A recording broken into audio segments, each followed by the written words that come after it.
What's up, guys? Today we're gonna learn how to shoot a model here. Let's do it. This is our lovely model, Sophia.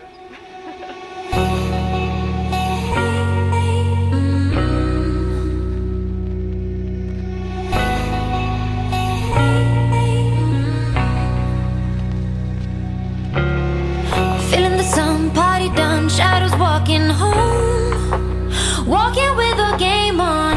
You are my kind, classic mind, and you look so fine.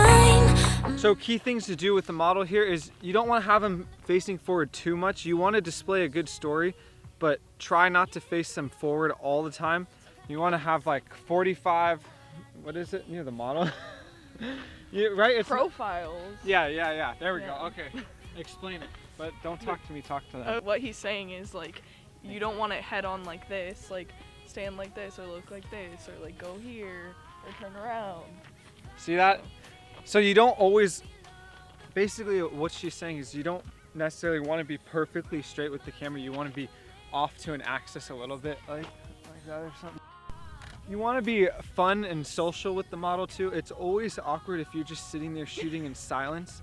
So it helps to just like have fun, have a good time. Yeah. See, look at the smile on her face. She doesn't do video too much, but she's having a good time because she's nice and comfortable. Keep the model nice and comfortable. You'll get the best shots you've ever taken. Shows it. When you're shooting a model, you must compliment the model. Shit, this is sick as fuck. Your braid's like dark. How he is right now. Who? There. What they used to do when I was younger, they'd be like, get on your axe. I still do that with people. I go, we're shooting on this line and don't cross it. It's also good to get like unique angles here because you can't always be doing like what everyone else is doing. So if not everyone's doing this, it means one of two things. It either means it's gonna be cool because it's something unique people haven't seen, or people don't do it because it's shit.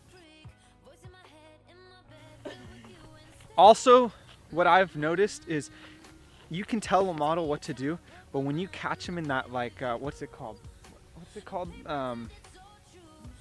Where it's like a moment where it's not coordinated or something? What? Her true self. Candid. Yeah, there it is. Okay.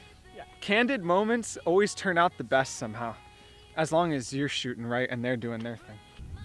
If I see a shot that I like, I stop everything and I do what I need to do. So I was back here. I forgot what pose she was doing, but I was back here and I'm like, I'm doing a whole outfit shoot. And then I said, this looks better up close. So I stopped her, freeze time, scoot forward and get the closer shot. And with models, you generally want to focus like on the eye is probably the best spot to do it, depending on what you're trying to do, obviously, but the go-to spot is always the eyes. Generally, the eye that's closest is the better focal point. When you're shooting at 2.8, it's important. Keep the hair like that!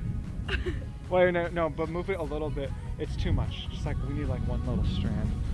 Well, okay, well, let's make it authentic here. We'll see what happens. More, so do 5 tops. 1, 2, 3. Oh, hold on. Hold that one.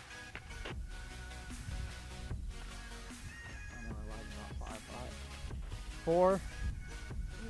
Oh, we caught her. She's lost. 4. Oh my God, that was a good one. And 5. Achieved.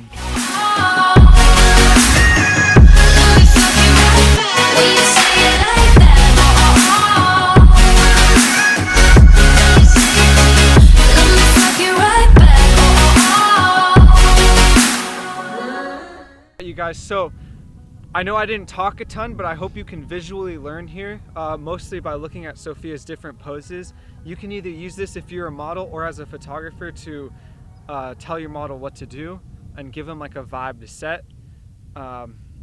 Any tips on modeling, Sophia?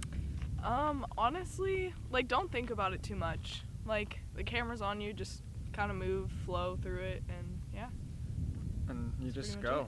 Yeah. You just flow like a river. All right, let's get out of here.